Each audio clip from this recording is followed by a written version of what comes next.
Salut. Salut. Bienvenue au parc de Bramferré. Merci beaucoup, enchanté. T'as fait bon voyage? Ouais, très bon. En avant, on va voir les animaux? Ouais, je te suis. C'est un peu le début d'une grosse étude pour nous.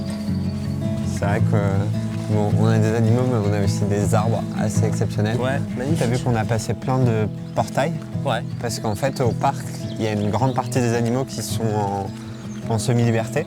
D'accord. Donc ils ont vraiment un immense espace là. Il y a 12 hectares qui sont accessibles pour plein d'animaux. Ils peuvent aller où ils veulent en fait. C'est ça. Et donc là, on a croisé un wallaby, Ouais. on a une centaine de wallabies. Il y a aussi les grues, différentes espèces. On a les maras, après il y a pas mal d'oies et de canards aussi. Ok.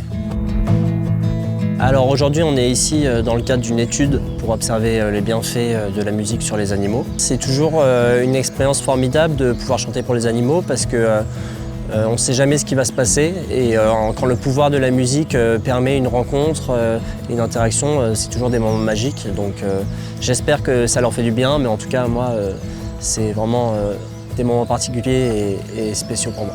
Et en fait, quand on a découvert le profil de Plume, son engagement, les musiques qu'il pouvait jouer aux animaux, on s'est dit pourquoi pas lancer une étude un peu nouvelle au parc de Bramferré en se disant qu'on allait apporter de la musique aux animaux et de voir l'impact qu'il pourrait y avoir sur le comportement de ces animaux.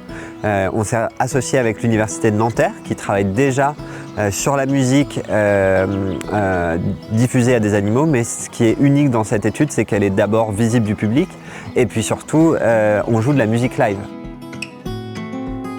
On est au tout début, donc on ne sait pas exactement à quoi s'attendre, mais en tout cas, le bien-être s'exprime chez les animaux quand on voit une diversité comportementale, c'est-à-dire qu'ils ont la possibilité de faire beaucoup de comportements. Par rapport aux études qui ont été faites sur d'autres espèces, on peut s'attendre à avoir des comportements sociaux positifs. Un peu, on pourrait dire que la musique adoucit les mœurs.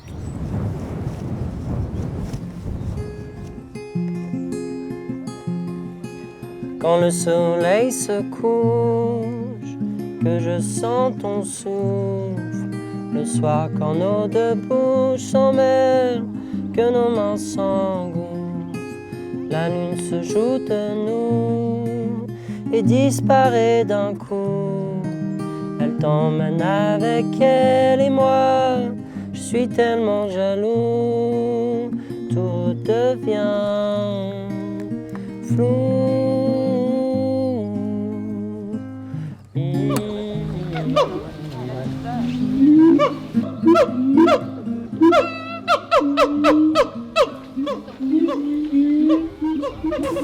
De voir que les animaux ils ont des comportements qui sont modifiés avec les sessions musicales avec Plume, c'est sûr que forcément ça attire de l'intérêt. Le siaman qui était assez excité, assez curieux, on a vu pas mal les oiseaux qui sont quand même assez réceptifs, le dindon, la grue, enfin on voit qu'il y a quelque chose qui se passe et c'est sympa de voir ça.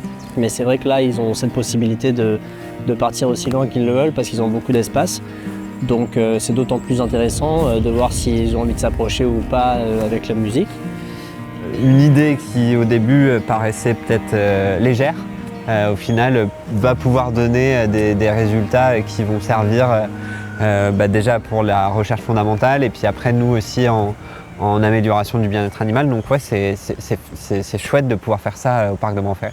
On est ravis d'avoir accueilli Plume et de lancer ça. Et là, on va rentrer donc dans la phase un peu plus expérimentale où on va répliquer nos différentes sessions. Et comme pour les sessions avec Plume, elles seront publiques.